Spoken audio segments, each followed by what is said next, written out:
dépose ma vie, Seigneur, amen. Je dépose ma vie à tes pieds.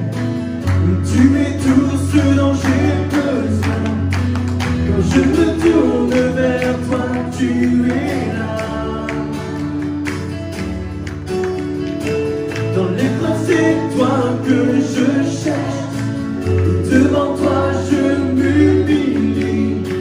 Prends la première place dans ma vie.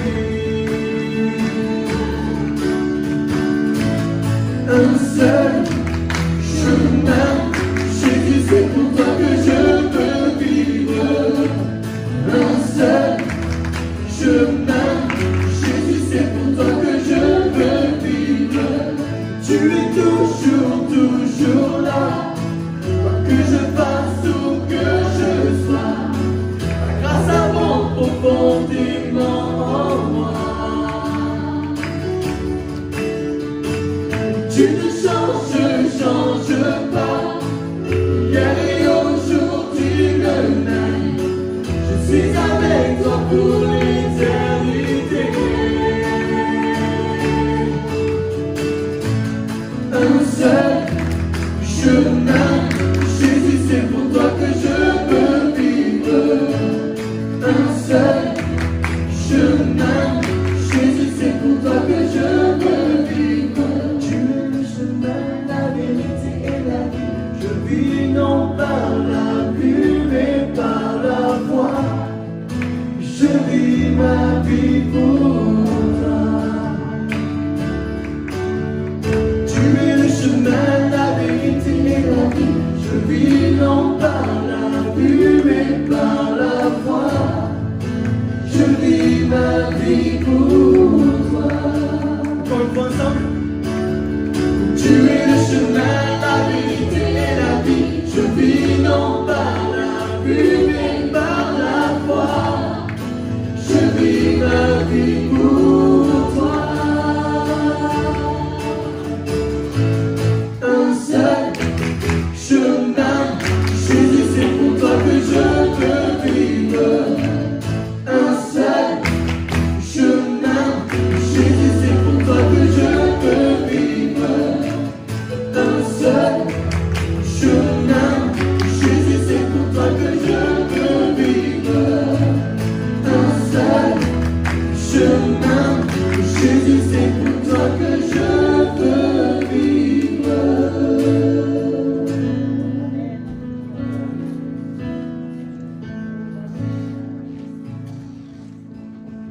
Nous voulons dire, Seigneur, oui, jusqu'au bout, je veux te suivre, Seigneur. Malgré les difficultés, malgré la peine dans ce monde, Seigneur, jusqu'au bout, je veux te suivre, Seigneur. Aide-moi, Seigneur, par ton esprit, à tenir bon, à tenir debout, à tenir ferme. Seigneur Jésus, dans tes voies, sur ce chemin qui mène jusqu'à toi. Amen. Alléluia.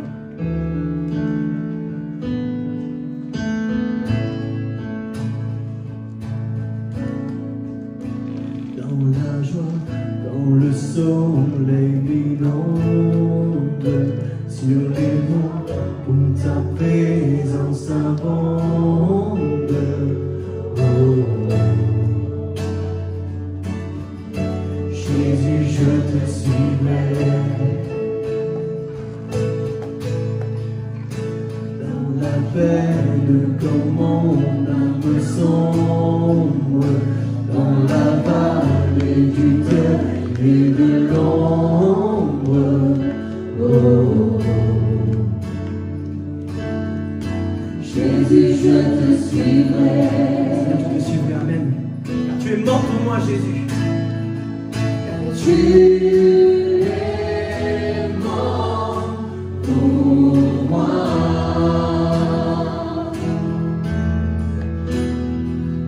Je vivrai pour toi.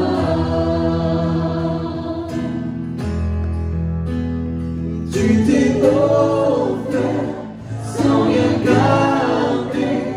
Tu as souffert pour me sauver.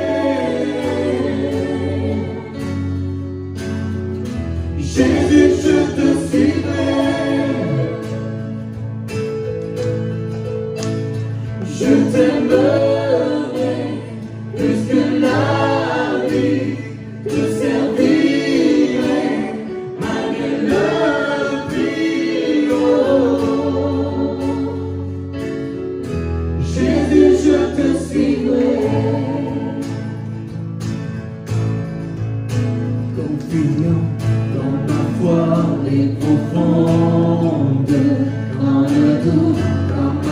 nuées semblent fondre.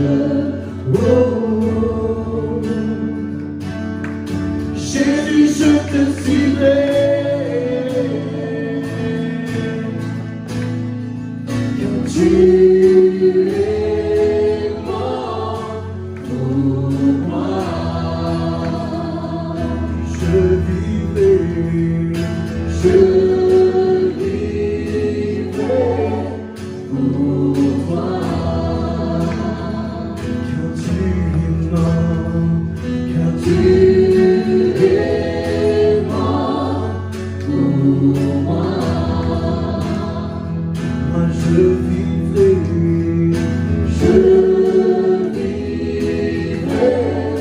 pour toi. Tu t'es offert sans rien garder, tu as souffert pour me sauver. Jésus, je te suivrai, je t'aimerai jusque la vie, te servirai malgré le triomphe. Jésus, je te suivrai. Oh,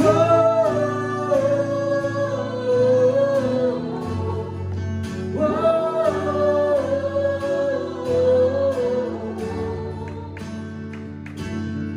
Jésus, je te suivrai. Oh,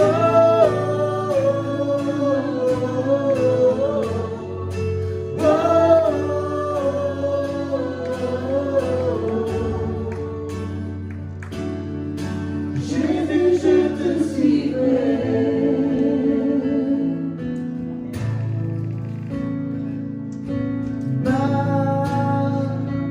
Majesté,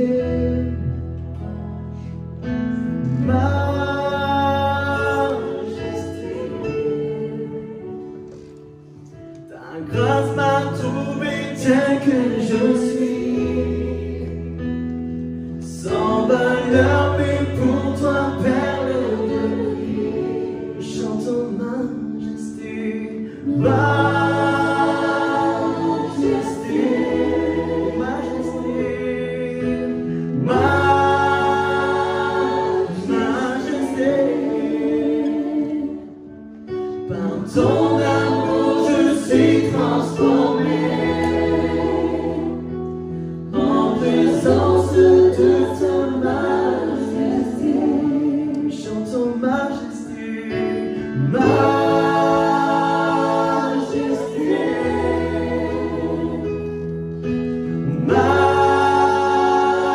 majesté. Ta grâce m'a trouvé tel que je suis, sans valeur, mais pour toi, perle de vie.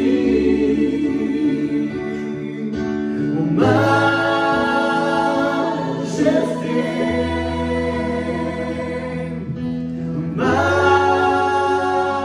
majesté. Par ton amour, je suis transformé en présence de ta majesté. Par ton amour, je suis transformé. Merci pour ta présence. En présence de ta majesté. Ton amour, par ton amour, je suis transformé. En présence de ta majesté. Merci Jésus. À toi la gloire, à toi l'honneur et la victoire. Merci Jésus. Voilà, frères et sœurs, c'est le temps pour nous de méditer la bonne parole de notre Seigneur. Et je voudrais commencer cette méditation par une question. Et peut-être vous allez pouvoir répondre dans l'auditoire à cette question. Qui d'entre nous aime les échecs? Levez la main bien haut. Voilà, c'est normal. Jean-Marie est habitué aux échecs, il a levé la main bien haut. Le jeu d'échecs. Ah oui, d'accord, le jeu d'échecs. Enfin, je vais préciser ma question. Qui aime échouer, hein, qui aime les échecs? Bien sûr, nous sommes tous sensibles à ce sujet.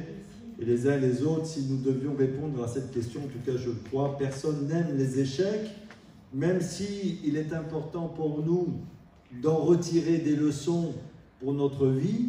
Bien sûr, il ne faut pas répéter dans notre existence les mêmes problèmes. En tout cas, ce que nous pouvons dire concernant les échecs, c'est qu'ils peuvent avoir différentes sources. Par exemple, une mauvaise préparation peut nous conduire à l'échec.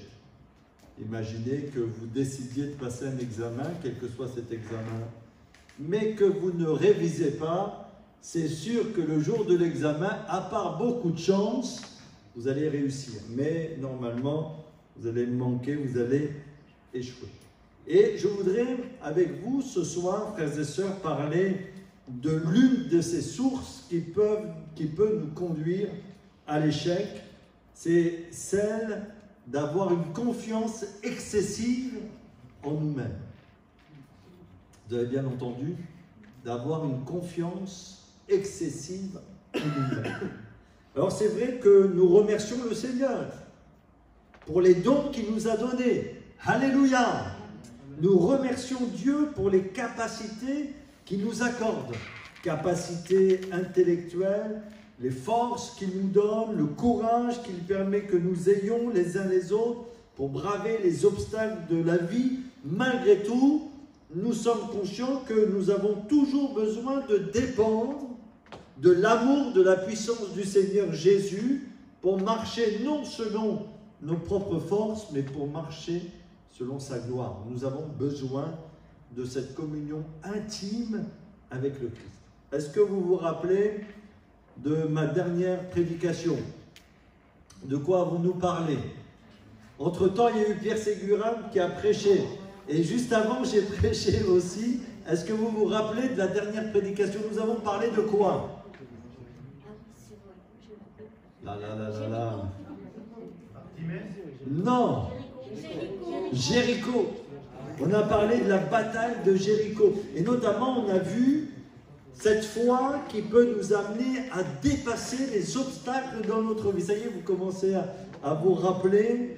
Et on a vu aussi comment les enfants d'Israël, Josué, ont mis leur confiance dans la parole de Dieu pour remporter la victoire. Parce que, humainement parlant, Jéricho était une forteresse. Ils ne pouvaient pas s'emparer de cette ville sans dépendre de Dieu, sans dépendre de la grâce de Dieu. Bien sûr, nous avons fait une application à notre vie et nous avons pu, notamment mentionner que lorsque nous rencontrons des défis, des problèmes, des difficultés, des combats, des luttes, lorsque nous nous retrouvons devant des impasses, nous avons besoin aussi de cette foi pour dépasser les obstacles.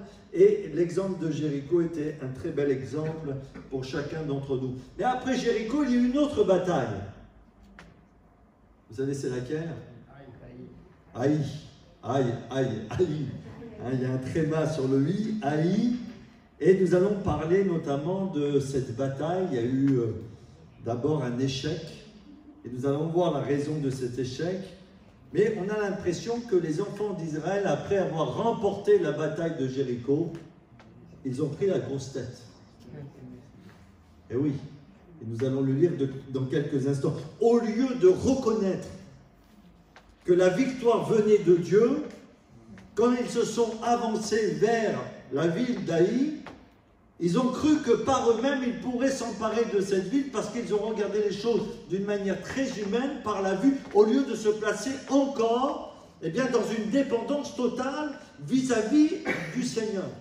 Et vous savez que la confiance excessive en nous-mêmes va nous amener à faire des fautes, va nous amener dans certains travers. Et parfois, on pourrait penser, et on pourrait peut-être résumer cette confiance excessive en nous-mêmes par cette expression « croire que ». croire que nous allons arriver, croire que nous pourrons faire ceci, croire que nous pourrons atteindre tel but, croire que... On croit en nous, on croit dans nos capacités, on croit dans ce que nous voyons au lieu de dépendre du Seigneur. Et notre Seigneur Jésus a dit ceci dans l'Évangile selon Jean, « Demeurez en moi et je demeurerai en vous, comme le sarment ne peut de lui-même porter du fruit, s'il ne demeure attaché au cep. » Ici, on est dans le pays de la vigne. Hein. Quand on se promène, il y a de la vigne partout. Et ici, Jésus emploie une image, en fin de compte, tirée de la vigne pour parler de la dépendance que le chrétien doit avoir vis-à-vis de son maître. Nous sommes quoi? Nous demeurez en moi et je demeurerai en vous comme le sarment ne peut de lui-même porter du fruit. C'est-à-dire que le sarment porte du fruit. Pourquoi? Parce qu'il est attaché au cep. Il tire sa force du cep. Et Jésus nous dit que nous allons tirer, nous allons puiser notre force du Seigneur lui-même. Nous allons puiser notre amour de Jésus-Christ, nous allons puiser notre paix du Seigneur, nous allons puiser aussi notre discipline, notre joie, notre sagesse, notre ressource dans cette communion avec le Seigneur, parce que c'est la vie de Dieu qui découle, qui coule en nous pour nous rendre victorieux. Mais si le sarment ne demeure pas, est détaché, ou séparé du cep, qu'est-ce qui se passe? Il finit par mourir, parce qu'il n'a plus la vie qui coule en lui. Et c'est la même chose pour nous. Et nous voyons qu'en fin de compte, dans cette histoire que nous allons lire concernant la bataille d'Aï, eh bien, les enfants d'Israël vont se détacher de cette communion de Dieu.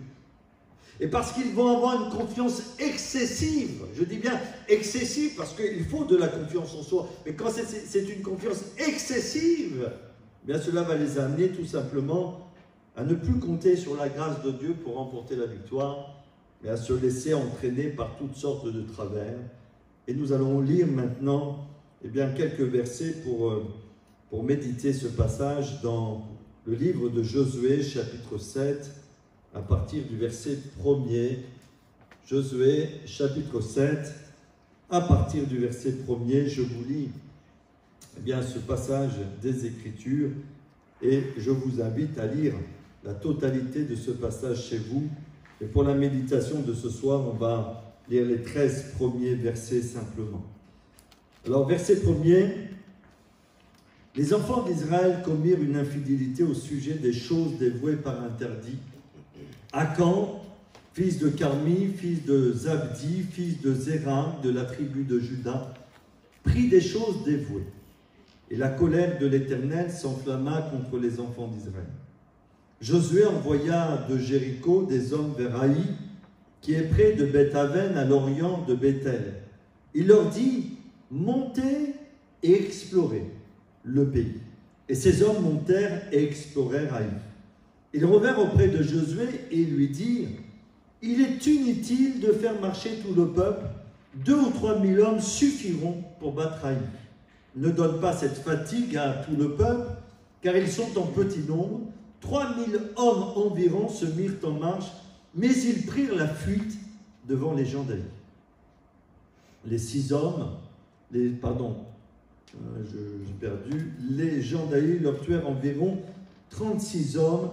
Ils les poursuivirent depuis la porte jusqu'à Shebarim et les battirent à la descente. Le peuple fut consterné et perdit courage. Josué déchira ses vêtements et se prosterna jusqu'au soir, le visage contre terre devant l'arche de l'Éternel. Lui et les anciens d'Israël, ils se couvrirent la tête de poussière. Josué dit, « Ah Seigneur, Éternel, pourquoi as-tu fait passer le Jourdain à ce peuple? Pourquoi nous livrer entre les mains des Amoréens et nous faire périr? Oh, si nous eussions su, rester de l'autre côté du Jourdain. De grâce, Seigneur, que dirais-je après qu'Israël a tourné le dos devant ses ennemis? Les Cananéens et tous les habitants du pays l'apprendront. Ils nous envelopperont et ils feront disparaître notre nom de la terre. Et que feras-tu pour ton grand nom? L'Éternel dit à Josué, lève-toi Pourquoi restes-tu ainsi couché sur ton visage? Israël a péché, ils ont transgressé mon alliance que je leur ai prescrite. Ils ont pris des choses dévouées par interdit, et ils ont dérobé et ont dissimulé, et ils ont caché parmi leurs bagages. Aussi les enfants d'Israël ne peuvent-ils résister à leurs ennemis. Ils tourneront le dos devant leurs ennemis, car ils sont sous l'interdit. Je ne serai plus avec vous si vous ne détruisez pas l'interdit au milieu de vous. Lève-toi, sanctifie le peuple, tu diras, sanctifiez-vous pour demain, car ainsi parle l'Éternel, le Dieu d'Israël. Il y a de l'interdit au milieu de toi, Israël. Tu ne pourras résister à tes ennemis jusqu'à ce que vous ayez ôté l'interdit du milieu de vous. Amen. Et nous allons arrêter notre lecture ici et parler pendant quelques instants de cette confiance excessive en nous-mêmes. Et dans ce passage des Écritures, nous nous rendons compte, quand ils ont vu cette ville, et qu'il n'y avait en fin de compte aucune comparaison possible avec Jéricho, une petite ville, peu de soldats. Jéricho était une forteresse imprenable, mais quand ils ont vu cette petite ville, qu'est-ce qu'ils ont dit en eux-mêmes? On ne va pas se donner beaucoup de fatigue, on ne va pas envoyer toute l'armée, quelques hommes vont suffire, ça va être une affaire vite réglée, mais malgré tout, nous découvrons que cela n'a pas été le cas, parce que devant ce petit nombre, ils vont prendre la fuite. Et il y a pour nous ici des enseignements précieux. Et je vous ai dit qu'on pourrait peut-être résumer cette confiance excessive en nous-mêmes par cette notion « croire que ». Déjà, ils ont cru qu'ils pouvaient se passer de Dieu pour remporter la victoire. Vous avez vu que quand ils se sont avancés pour aller en guerre contre Jéricho, avant même de se lancer dans la bataille, qu'est-ce qu'ils ont fait? Qu'est-ce qu'a fait Josué? Qu'est-ce qu'a fait les enfants d'Israël? Ils ont consulté l'Éternel. Et ici, en fin de compte, même si par prudence Josué va envoyer des personnes explorer le pays, à aucun moment il nous est dit qu'il a cherché la face de Dieu. Ah oui, il a cherché la face de Dieu quand? Quand ils ont échoué. Quand il s'est rendu compte qu'il y avait un problème. Imaginez maintenant qu'il aurait fait le contraire. Avant même de se lancer dans la bataille, il se serait mis devant Dieu. Est-ce que Dieu n'aurait pas révélé à l'homme de Dieu, au serviteur de Dieu, qu'il y avait un problème et qu'il devait d'abord régler ce problème avant d'aller à la bataille? Bien sûr que si, le Seigneur l'aurait fait.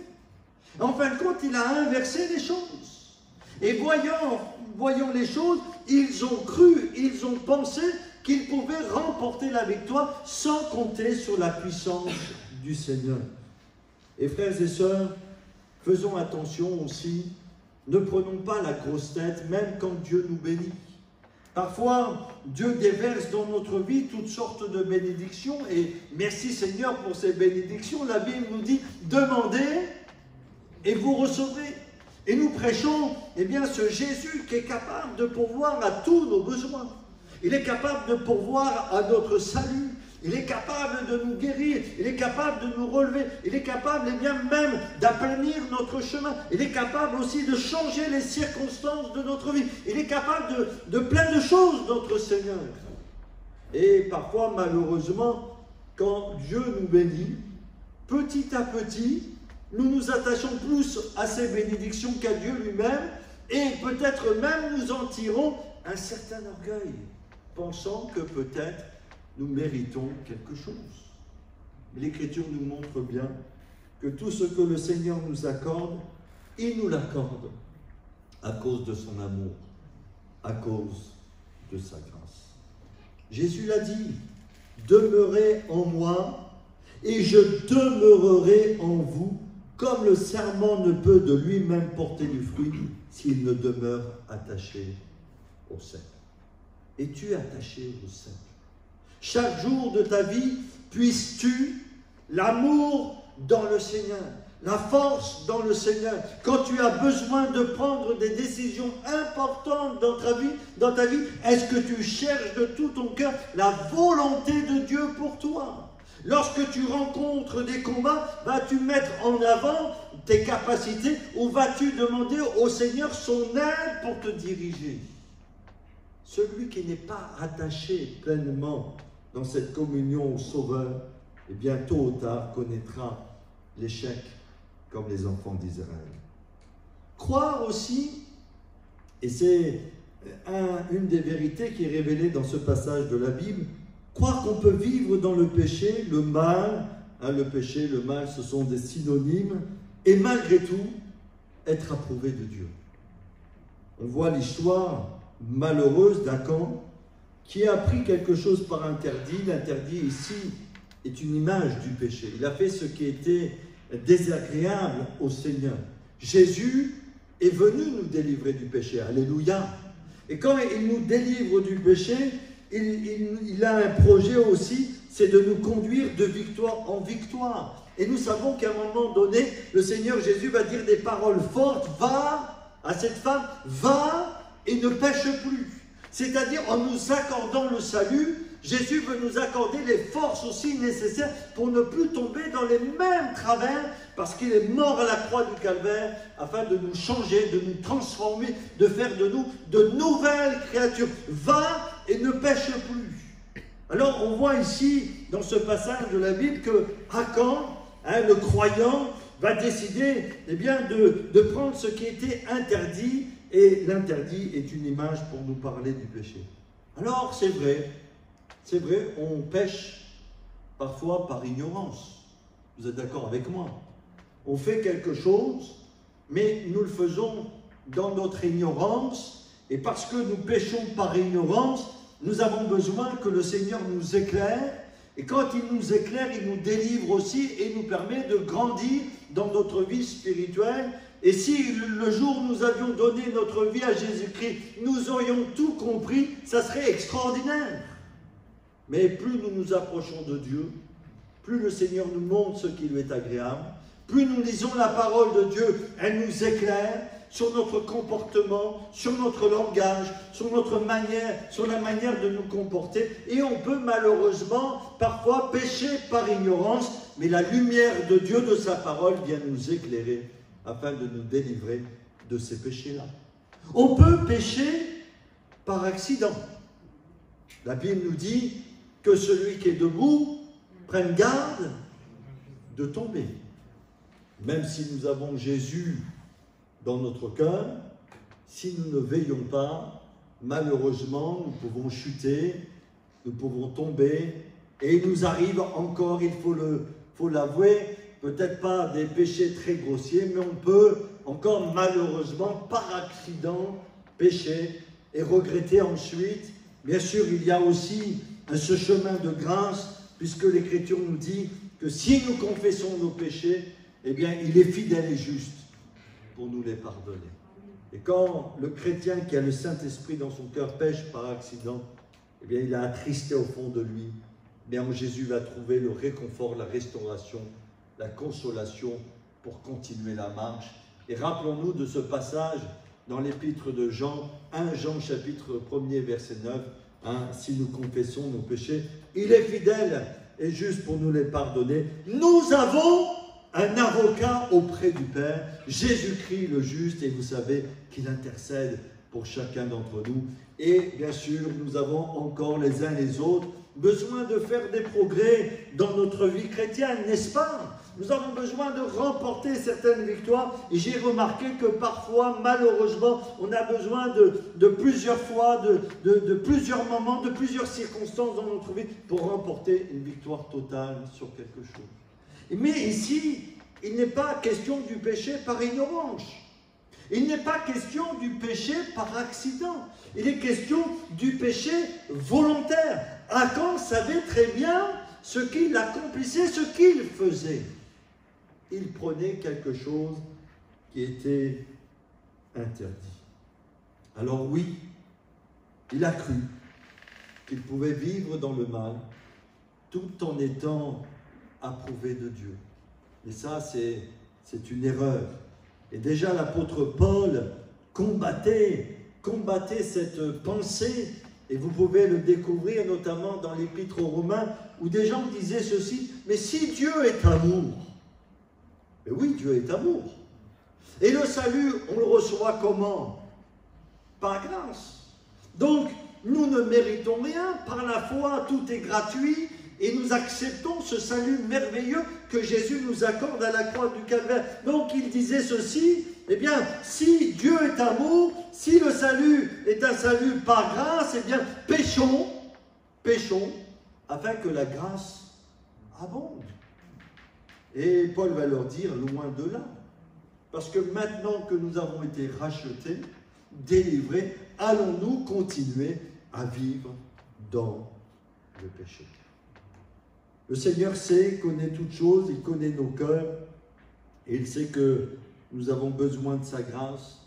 Mais je crois véritablement que l'esprit de la grâce, parce que on voit bien quand le Seigneur agit dans un cœur d'un homme, d'une femme, lorsque vraiment le message de l'Évangile percute notre vie, la grâce, parce que nous n'agissons pas par contrainte, parce que nous sommes obligés, parce que peut-être, eh bien, nous serions dans des traditions, dans une religion, mais la grâce de Dieu qui agit en nous.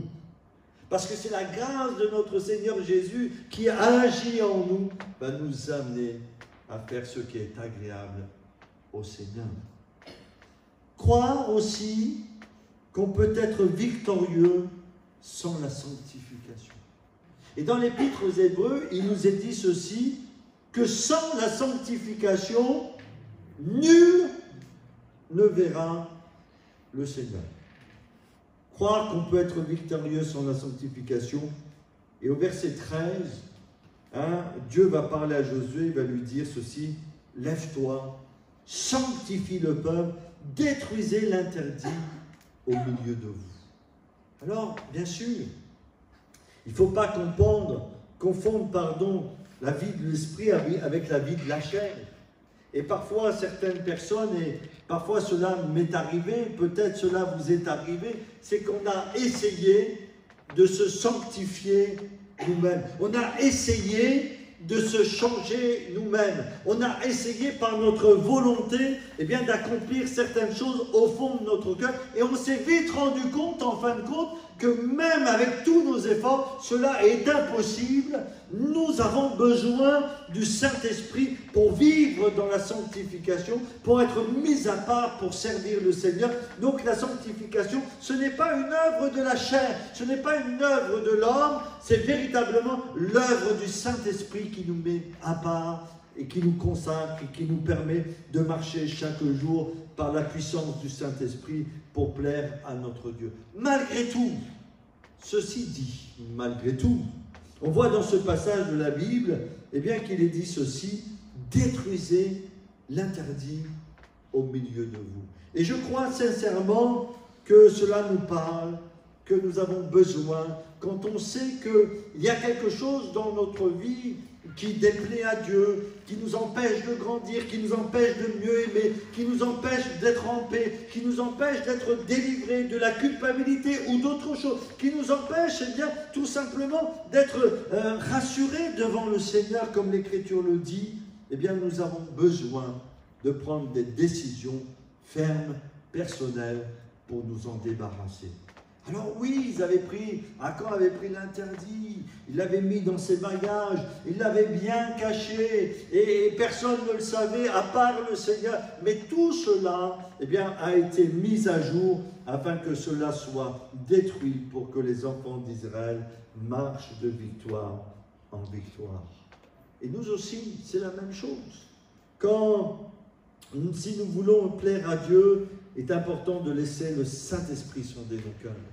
Et l'Écriture nous dit ceci, frères et sœurs: ô Dieu, crée en moi un cœur pur, renouvelle en moi un esprit bien disposé.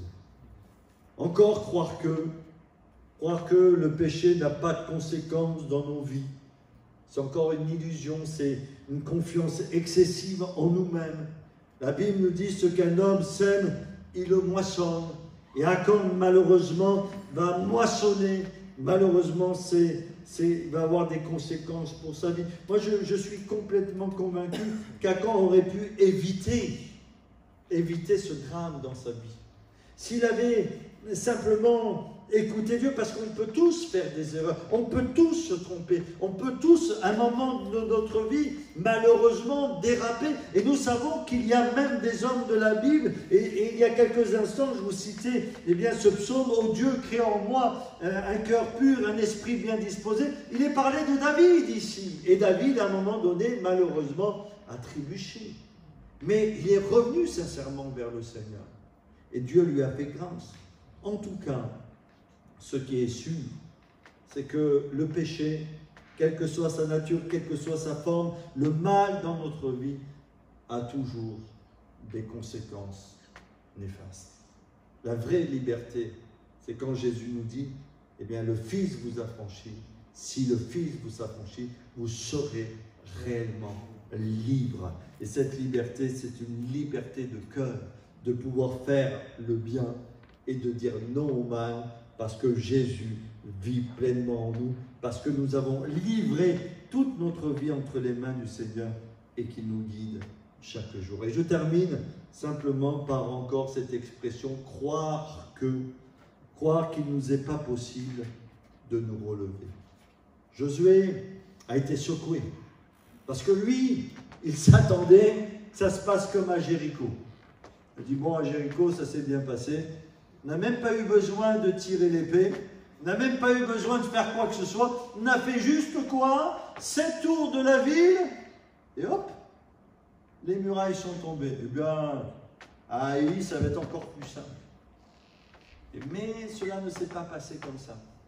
Et quand il y a eu cet échec, cette défaite, parce que moi je crois qu'il y a eu une confiance excessive, ils ont eu une confiance excessive en eux-mêmes. Et ils ont oublié de consulter le Seigneur. Josué, qu'est-ce qu'il a fait? Il s'est humilié devant Dieu. Il a prié, il a cherché la face de Dieu. Et qu'est-ce qu'a fait le Seigneur, voyant son cœur humilié? Il l'a relevé, il l'a restauré. Et je crois qu'il y a toujours une solution avec le Seigneur. On peut toujours, avec l'aide de Dieu, nous relever. Et il y a tellement de passages qui nous invitent à nous approcher du Seigneur, même lorsque parfois, malheureusement, nous nous sommes éloignés de lui, dans son amour, dans sa grâce et dans sa puissance. Alors retenons ces quelques leçons pour notre vie et surtout rappelons-nous de ce verset de la Bible. Alors, si vous vous rappelez de Jean, chapitre 15, verset 4, vous avez l'essentiel de ce message. Demeurez en moi et je demeurerai en vous, comme le sarment ne peut de lui-même porter du fruit s'il ne demeure attaché au cep. Amen. Que Dieu vous bénisse.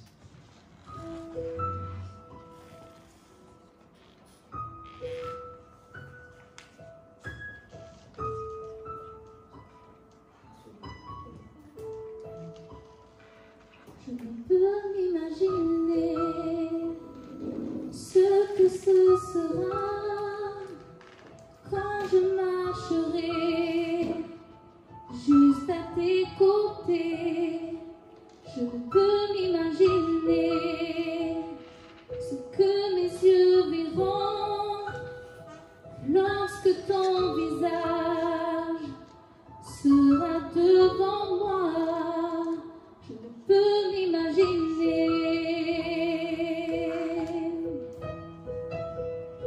Je ne peux m'imaginer.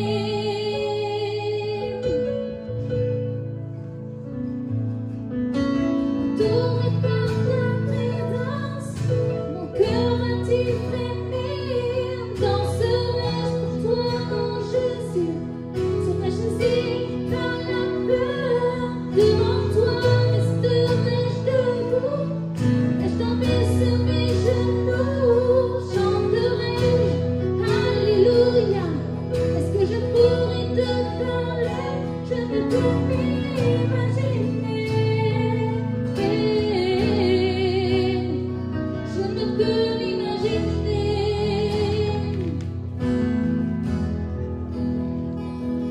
peux m'imaginer le jour où tu viendras pour me retrouver debout devant toi.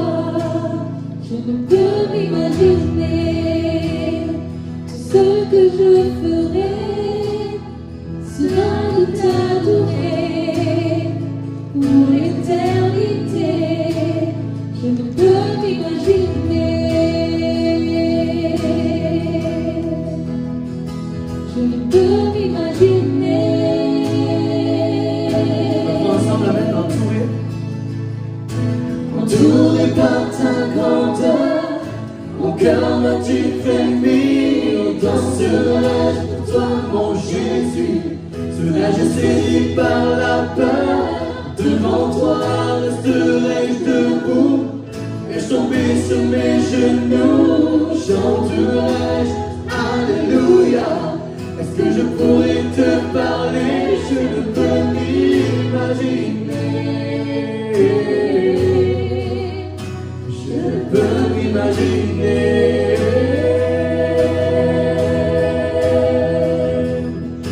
Entouré par ta grandeur, mon cœur m'a-tu frémi. Danserai-je pour toi, mon Jésus? Serais-je saisi par la peur?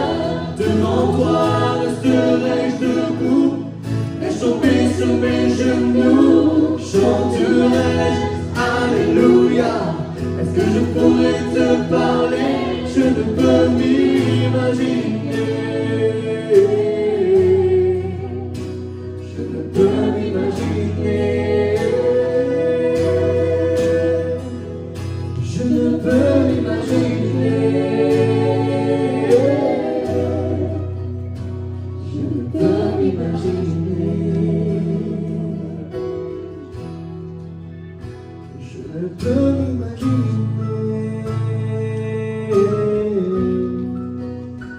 Je ne peux m'imaginer. Je ne peux m'imaginer. Je ne peux m'imaginer.